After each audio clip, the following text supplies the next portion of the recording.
საქართველოს ადგილობრივი თვითმმართველობათა ეროვნული ასოციაციის ორგანიზებით წარმატებული მუნიციპალური პროექტები გამოავლინეს 2025 წლის წარმატებულ პრაქტიკად 14 პროექტი დასახელდა. სპეციალური ჯილდოები გადაეცათ რუსთავის, ხაშურის, სენაკის, ტყიბულის, ფოთის, ბაღდათის, მანისის, ზესტაფონის, ყაზბეგისა და ქუთაისის მუნიციპალიტეტების პირველ პირებს.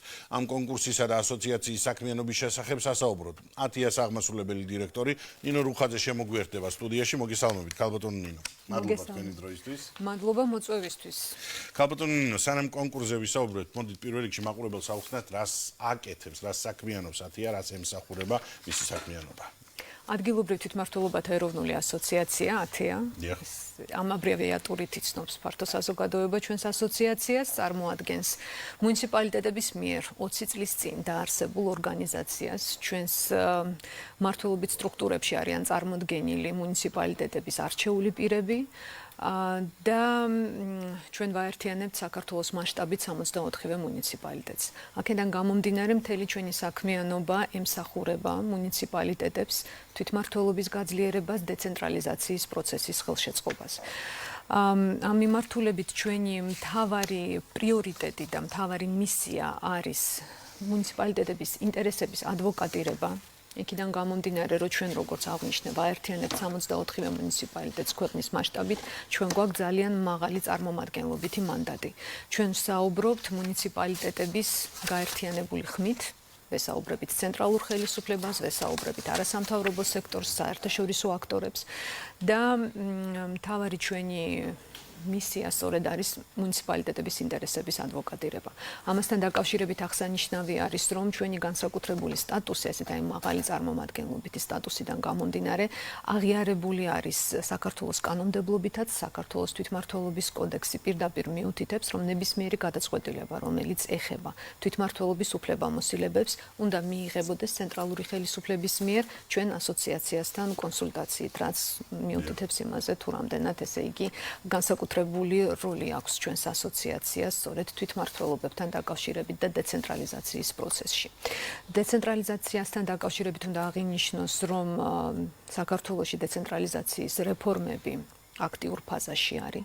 სულ უფრო და უფრო მეტ უფლებამოსილებებს იძენენ თვითმმართველობები. ბუნებრივია ეს მოითხოვს იმას, რომ მუნიციპალიტეტები შეხვდნენ მომზადებულები აი ამ გაფართოებულ უფლებამოსილებებს, ინსტიტუციურად მომზადებულები უნდა იყვნენ, კადრები უნდა იყოს სათანადოდ გაძლიერებული, რომ მათ ეფექტიანად შესძლონ იმ ახალი პასუხისმგებლობების ეფექტიანად შესრულება, რაც დეცენტრალიზაციის პროცესის შედეგად და უფლებამოსილებების დელეგირების შედეგად მუნიციპალიტეტებს ენიჭება. და აი სწორედ აი ამაში ჩვენ ასოციაციას აქვს ძალიან მნიშვნელოვანი როლი შესასრულებელი და დიდი თქვათ ერთ-ერთი აი წამყვანი როლი აქვს მუნიციპალიტეტების გაძლიერებაში, მუნიციპალიტეტების შესაძლებლობების გაძლიერებაში, რაც გამოიხატება ბევრი სხვადასხვა მიმართულებით. პირველ რიგში ეს არის ბუნებრივი, არის მუნიციპალიტეტების პრობლემებთან, გამოწვევებთან, საჭიროებებთან დაკავშირებით საკითხების დაყენება. პირველ რიგში რასაკვირველია ცენტრალური ხელისუფლების წინაშე და არა მხოლოდ ამ საკითხების გაჟღერება, არამედ აი ამ პრობლემებთან, გამოწვევებთან დაკავშირებით რაღაც კონკრეტული გადაწყვეტების შეთავაზება, ინიციატივების წარდგენა, წინადადებების წარდგენა მუნიციპალიტეტების ინტერესების შესაბამისად. და ბუნებრივია, რასაკვირველია, ეს არის მთელი რიგი სასწავლო აქტივობები, შესაძლებლობების გამაძლიერებელი აქტივობები მუნიციპალიტეტების.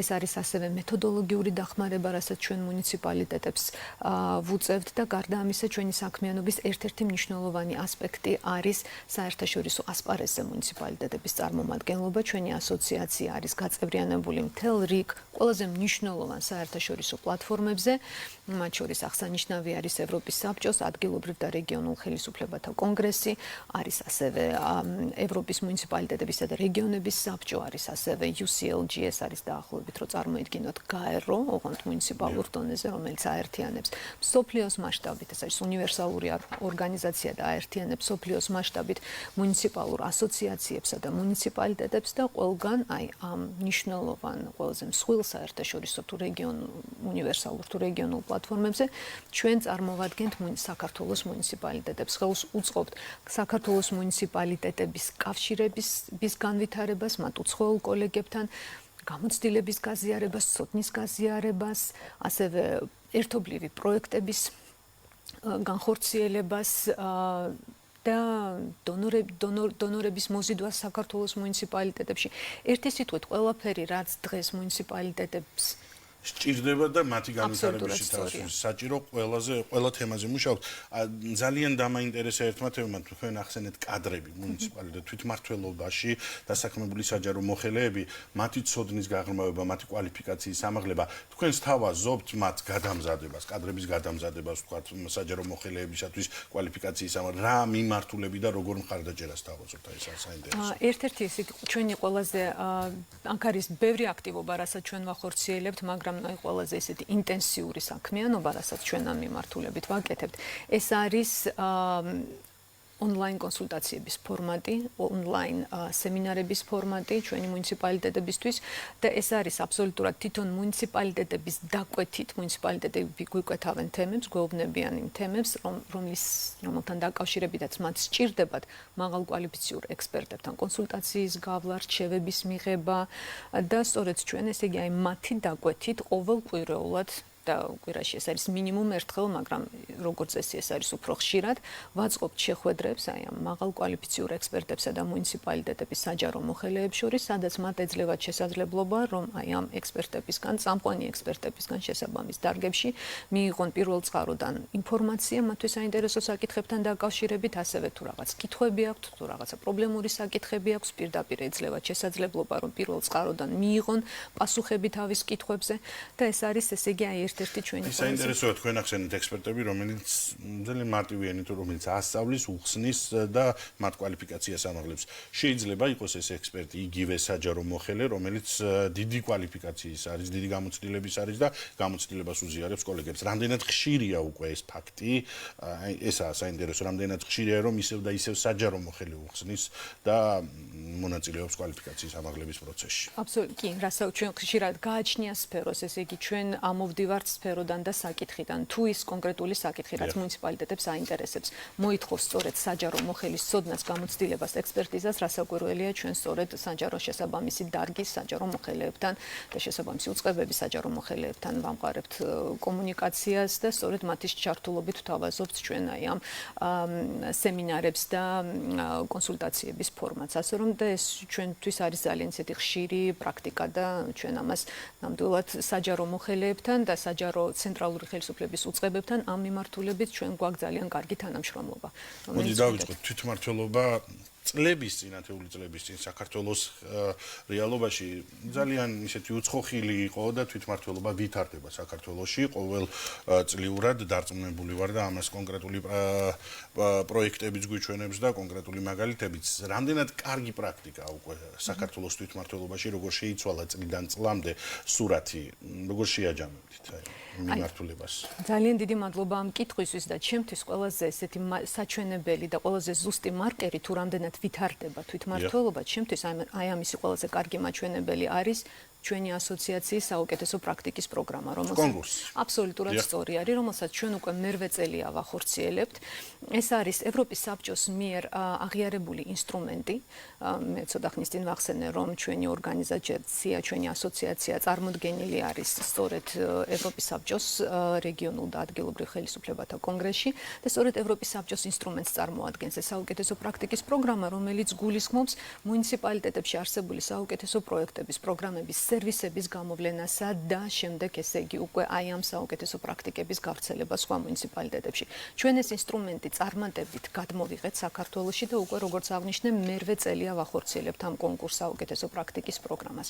და თქვენ რომ ნახოთ, ესე იგი აი ამ წლების ჭრილში მუნიციპალიტეტების მიერ კონკურსის ფარგლებში წარმოდგენილი განაცხადები თქვენ ძალიან თვალნათლივ დაინახავთ პროგრესს. რა განაცხადები იყო შეიძლება იყოს წარმოდგენილი, უფრო მარტივი მაგალითებით რო ავხსნათ მაყურებელს, რომელსაც შეიძლება ვერც კი წარმოუდგენია, რომ თვითმმართველობის განვითარების ეს ასპექტი ძალიან მნიშვნელოვანი არის ქვეყნის ცხოვრებაში. რა მაგალითები, აი რა კონკრეტულ რა პრაქტიკებს წარმოადგენენ, თქვა სხვადასხვა მუნიციპალიტეტები კონკურსისათვის, თუნდაც ბოლო წელი რო ავიღოთ. ეს არის ძალიან ჩვენ გვაქვს დაახლოებით 16 ნომინაცია, რომლის ფარგლებშიც მუნიციპალიტეტები წარადგენენ განაცხადებს და ეს არის ძალიან დივერსიფიცირებული სფეროები. ეს არის დაწყებული ეკონომიკური განვითარებით, სოციალური პროგრამები, ხელოვნური ინტელექტი, ბავშვის ინტერესებზე ორიენტირებული სოციალური პროგრამები. ერთი სიტყვით ყველაფერი, რასაც ყველა მიმართულებით ჩვენ ვაძლევთ შესაძლებლობას მუნიციპალიტეტებს, რომ გვაჩვენონ რა პროგრესს მიაღწიეს, რა წარმატებებს მიაღწიეს, რა მნიშვნელოვან ღირებულ პროექტებს და პროგრამებს ახორციელებენ. და რომ ვნახოთ ჩვენ ეს განაცხადები და ვნახოთ წლების ჭრილში ეს განაცხადები, ჩვენ ძალიან კაფეოდ დავინახავთ თუ როგორ განვითარდა თვითმმართველობა, აბსოლუტურად სწორია, როგორ იხვეწება, როგორ ხარისხობრივად უმჯობესდება და მრავალფეროვდება მუნიციპალიტეტის პროგრამები და პროექტები. და მართალი რომ კონკრეტული მაგალითების მოყვანა არ მინდა, იმიტომ რომ ესეთი არის ძალიან ბევრი და არ მინდა რომ გამოვყო რომელიმე ერთი, იმიტომ რომ ყველა არის ძალიან ღირებული, ყველა არის ძალიან მნიშვნელოვანი. რა კრიტერიუმებით ფასდება, ვინ აფასებს და რა პერიოდიკის განმავლობაში, ანუ როგორ ხდება თქვა წარდგენა და საერთოდ კონკურსის მომზადებისა და განაცხადების მიღებისა და ასე ვთქვა დასრულების პროცესი როგორია? და ვიდრე ამ კითხვას უპასუხებ, თუ შეიძლება ესე იგი ამ პრაქტიკებთან დაკავშირებით, მე მინდა შემოგთავაზოთ თქვენ, რომ დაუთმოთ ჩვენს ამ საუკეთესო პრაქტიკებს, რაც წლების მანძილზე სხვადასხვა სფეროში, სხვადასხვა წელს გამარჯვებულ პროექტებს გარკვეული რუბრიკები და სიუჟეტები. მე დარწმუნებული ვარ, ეს იქნება ნამდვილად თქვენთვისაც და თქვენი მაყურებლებისთვისაც ძალიან საინტერესო. პირდაპირ ინტერესში შემოდის ამ თემაზე საუბარი და აუცილებლად გავაგრძელებთ ჩვენს პირდაპირ ეთერში ამ თემებზე საუბარს. როგორ ფასდება ეს პრაქტიკა? ფასდება ძალიან.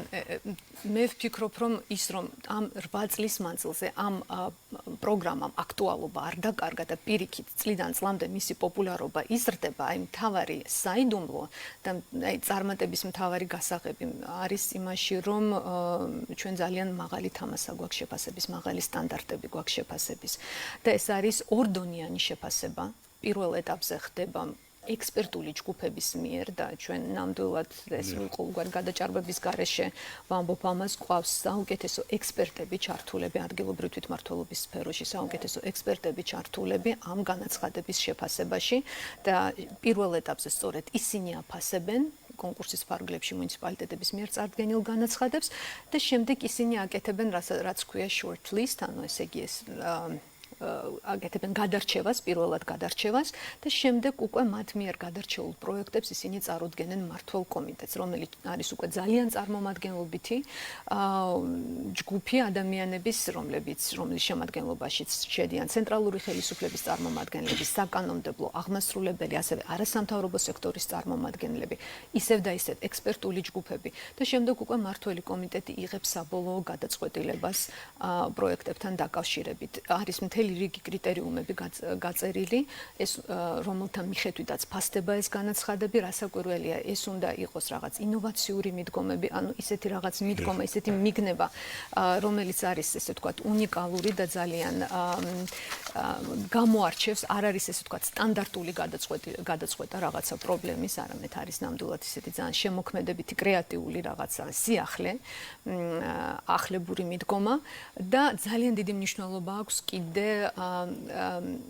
გავრცელების, რამდენად გავრცელებადი არის, ანუ რამდენად არა მხოლოდ ამ მუნიციპალიტეტმა შეიძლება გამოიყენოს ეს პროგრამა თუ პროექტი, არამედ რამდენად შეიძლება ამ პროექტის თუ პროგრამის სხვა მუნიციპალიტეტშიც დანერგვა, იმიტომ რომ აი ამ პროგრამის ერთ-ერთი მთავარი მიზანი და ამოცანა არის არა მხოლოდ რაღაცა ინდივიდუალური წარმატება მუნიციპალიტეტის, არამედ დანიშნულება და მთავარი დანიშნულება ამ პროგრამის არის, რომ ერთი მუნიციპალიტეტი დაეხმაროს სხვას მსგავსი პრობლემის, მსგავსი გამოწვევის დაძლევაში და მოგვარებაში. საინტერესოა თქვენ ახსენეთ, რომ შეიძლება ამ პრაქტიკული გამოცდილება ხშირია მაგალითები, როდესაც კონკრეტული მუნიციპალიტეტის წარმატებული პრაქტიკა მთლიანი საქართველოს მასშტაბით სხვადასხვა მუნიციპალიტეტებში იგივე პრობლემის აღმოჩენის დროს გაზიარდეს და როგორ ხდება ამ გამოცდილების მიღება. ეს არის ასოციაციაში მომართვა, პირდაპირ მუნიციპალიტეტთან კავშირზე გასვლა, როგორ ხდება გაზიარება გამოცდილების. სამწუხაროდ აქამდე ამას ძალიან ისეთი ინტენსიური ხასიათი არ ქონია ამ გაზიარებას, რაც ჩვენ ძალიან გვაღელვებს და იმიტომ რომ მიგვაჩნია რომ ნამდვილად ამ წლების მანძილზე დაგროვდა მთელი მართლა საგანძური დიდი გამოცდილება იმ საუკეთესო პრაქტიკების, რაც დანამდვილებით შეგვიძლია ვთქვათ, რომ სხვა მუნიციპალიტეტებს ძალიან გამოადგებოდათ თავის საქმიანობაში. ამიტომ ჩვენ ახლა გვინდა რომ ხელი შეუწყოთ ამ გაზიარების კულტურას და ერთმანეთისგან სწავლის კულტურას. ამ მიზნით ჩვენ მაგალითად შემოვიღეთ უკვე შარშან ახალი ნომინაცია საუკეთესო პრაქტიკის პროგრამის ფარგლებში, რომელიც გულისხმობს საუკეთესო პრაქტიკის გაზიარებას. ამ ნომინაციის ფარგლებში უკვე ჩვენ დავაჯილდოებთ იმ მუნიციპალიტეტებს, რომელიც ერთის მხრივ გადმოიღებს სხვა მუნიციპალიტეტის საუკეთესო პრაქტიკას, ხოლო მეორეს მხრივ იმ მუნიციპალიტეტს, რომელიც დაეხმარება თავის კოლეგებს საკუთარი საუკეთესო პრაქტიკის გაზიარებაში. თანამშრომლობის ახალისება მოხდება ამ შემთხვევაში. ძალიან საინტერესოა, იცით, შეიძლება თქვენი კონკურსი ცენტრალური ხელისუფლებისათვის და ზოგადად საქართველოს მასშტაბით სარკე იყოს და გაირკვეს რა პრობლემები აწუხებს თვითმმართველობას ყველაზე ხშირად, რა მიმართულებაზე ცდილობენ თვითმმართველობები მუნიციპალიტეტები წარმოადგინონ საკუთარი კარგი პრაქტიკა, შეიძლება ითქვას გაკეთდა ეს ჩამონათვალი პრობლემები თვითმმართველობების ამ მიმართულებით თუ მიმდინარეობს მუშაობა. ყველაზე ხშირად რა პრაქტიკას მიმართავენ, ყველაზე ხშირად რა პროექტებზე მუშაობენ თვითმმართველობაში? რასაკვირველია იმ პროექტებზე, რომელშიც მათი უფლებამოსილებები ყველაზე დიდი არის და მოგეხსენებათ, რომ საქართველოში თვითმმართველობებზე უფლებამოსილებების დელეგირება ძირითადად არის სოციალურ სფეროში.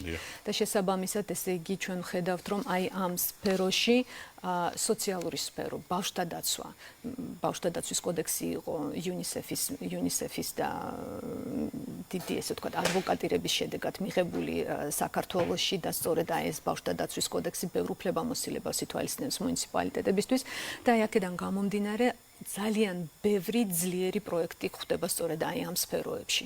თუმცა მინდა გითხრათ, რომ ბევრ სხვა თემებთან დაკავშირებითაც არის ნამდვილად ძალიან ესეთი საამაყო რაღაც პროექტებს და პროგრამებს ვხვდებით ჩვენ მუნიციპალიტეტებში. მაგალითად, სულ აღნიშნავ, ჩვენ შარშან შემოვიღეთ ესეთი ახალი ნომინაცია, როგორიც არის ხელოვნური ინტელექტი და ხელოვნური აღმოჩნდა, რომ უკვე შარშანვე დუშეთის მუნიციპალიტეტმა წარმოადგინა ძალიან საინტერესო პროექტი და გაიმარჯვა პირველივე წელს და წელს უკვე გვყავს ორი გამარჯვებული მიმართულებით. ერთი არის რუსთავის მუნიციპალიტეტი, მეორე არის ქუთაისის მუნიციპალიტეტი.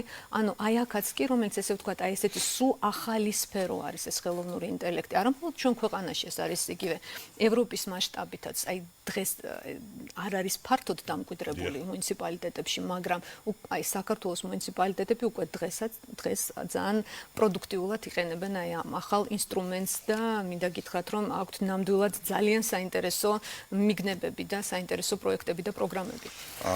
შეგიძლიათ თქვათ, რომ გყავთ, ასე ვთქვათ, რეკორდსმენები მუნიციპალიტეტებში, რომელიც ყველაზე ხშირად ახერხებენ წარმატების და თქვენი ასოციაციის აღიარების მიღწევას? არიან რასაკვირველია ესეთი მუნიციპალიტეტები, რომლებსაც აქვთ რეკორდები მოხსნილი, არიან ესეთები. მაგრამ ეს არ არის მთავარი ამ კონკურსში, რომ მე არ მინდა ამაზე დიდად ყურადღების გამახვილება. არა, მე სხვა მიზეზით გეკითხებით, თქვათ, თქვენ ამჩნევთ, რომ არიან ლიდერები და არიან, ასე ვთქვათ, მუნიციპალიტეტები, სადაც ჯერ კიდევ უჭირთ კონკრეტულად თქვენი დავალების და არა აქვს წარმატებები. ამ შემთხვევაში თუ ხდება აქცენტირება, რომ ამ მუნიციპალიტეტებს განსაკუთრებული ყურადღება მიექცეს, იგივე საჯარო მოხელეების გადამზადება, მათი წახალისება, ინიციატივის გამოჩენაში რო უფრო მეტი აქტივობა მიიღონ ამ მიმართულებით თუ არის მუშაობა.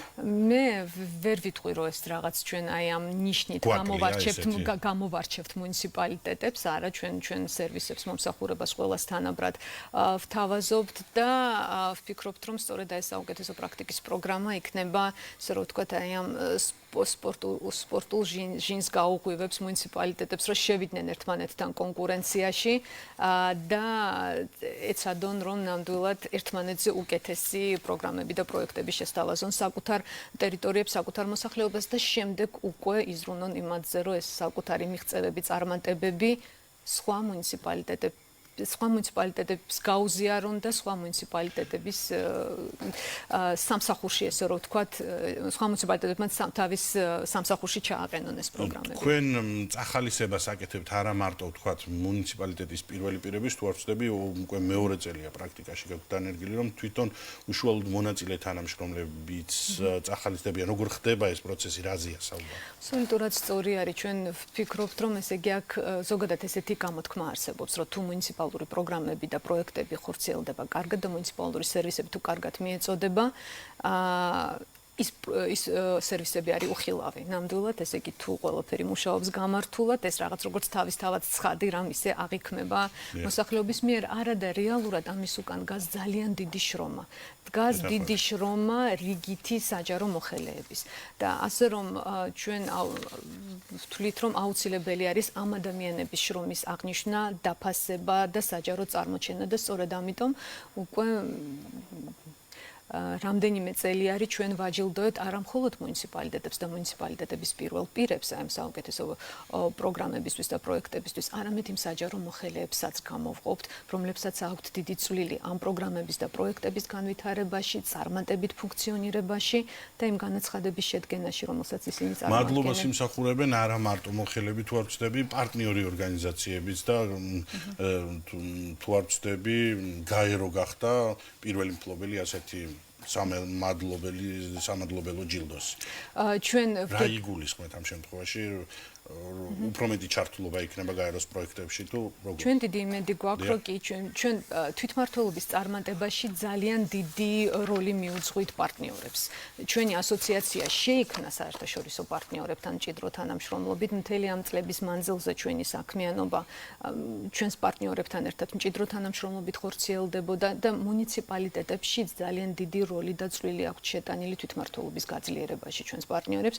ამიტომ ბუნებრივია ჩვენ გვინდა რომ დავაფასოთ ეს ორგანიზაციები, ეს ინსტიტუციები და რასაკვირველია ჩვენ გვინდა რომ რაღაცნაირად აი მათ შორის ეს საუკეთესო პრაქტიკის პროგრამა გამოვიყენოთ, ესე ვთქვათ, აი იმ პლატფორმად, სადაც აი ამ განსაკუთრებულ მადლობას გადაუხდით ჩვენ პარტნიორებს. საინტერესოა ქართული გამოცდილება, ამ გამოცდილებით, კონკურსის გამოცდილებით, თუ დაინტერესდნენ, თქვათ, ჩვენი საერთაშორისო პარტნიორები, მეგობარი ქვეყნები, მეგობარი თვითმმართველობები, მუნიციპალიტეტები სხვადასხვა ქვეყნებში არის ეს ინტერესი? როგორც აღნიშნე, ეს არის ევროპის საბჭოს ინსტრუმენტი, საუკეთესო პრაქტიკის პროგრამა და შესაბამისად ეს დამკვიდრებული ინსტრუმენტი არის ევროპის საბჭოს წევრ სახელმწიფოებში. ჩვენ არ ვართ ერთადერთი ვინც ამას ვიყენებთ. თუმცა მე ვფიქრობ, რომ ჩვენ ნამდვილად შეგვიძლია გვქონდეს პრეტენზია, რომ აი ამ პროგრამამ მართლა ძალიან მაღალ დონეზე, სადაც სტარტდება და ხორციელდება, ეს შეგვიძლია ნამდვილად ვიყოთ მოწინავე რიგებში. მე ვფიქრობ, ეს სამართლიანი იქნება ჩვენი მხრიდან, თუ ეს ამბიცია გვექნება.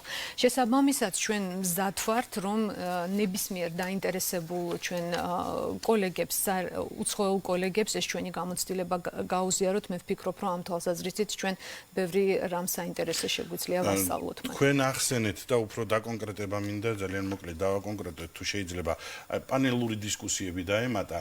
თუნდაც იგივე მუნიციპალიტეტებს შორის გამოცდილების გაზიარებისათვის ძალიან კარგი პლატფორმა, რამდენად წარმატებული აღმოჩნდა ეს გადაწყვეტილება, წელს დაემატა თუ არ ვწდები ამ კონკურსს ეს დეტალი. Ну, მე ვფიქრობ, რომ აი ესე იგი ამ ყველაზე კაი მაჩვენებელი ამის თუ რამდენად წარმატებული აღმოჩნდა ეს დისკუსია, ჩვენ 2 საათით გვიან დავამთავრეთ ის დღის წესრიგით გათვალისწინებული ჩვენი ღონისძიება, იმდენად ესე იგი აღმოჩნდა, რომ ამისი საჭიროება არსებობს, რომ ესეთი დისკუსიები წარიმართებოდეს, შინაარსობრივი დისკუსიები იმ პროგრამებთან, პროექტებთან დაკავშირებით, იმ თემებთან დაკავშირებით, რომლებიც თვითმმართველობებს უკავშირდება, რომ ჩვენ არსებითად გადავაჭარბეთ ჩვენთვის განკუთვნილ დროს და მინდა გითხრათ, რომ არავინ არ დაშლილა, ყველა დარჩა, ყველა ამას უსმენდა, ყველა ამაში იღებდა მონაწილეობას, ასე რომ ეს მე ვფიქრობ, რომ კი ნამდვილად ყველაზე ესეთი კარგი მაჩვენებელი არის იმისა, რომ ეს ჩვენი ახალი ინიციატივა შედგა და წარმატებით შედგა და ნამდვილად ეს არის ის რის გაგრძელებასაც მომავალში ვაპირებთ. წარმატებაზე ვსაუბრობ და წარმატებას გისურვებთ მუშაობის პროცესში, თვითმმართველობა ქვეყნის განვითარებაში ძალიან მნიშვნელოვანია. მაყურებელს კი შევახსენებ, რომ საქართველოს ადგილობრივი თვითმმართველობათა ეროვნული ასოციაციის აღმასრულებელი დირექტორი ნინო რუხაძე პასუხობდა ჩვენს კითხვებს.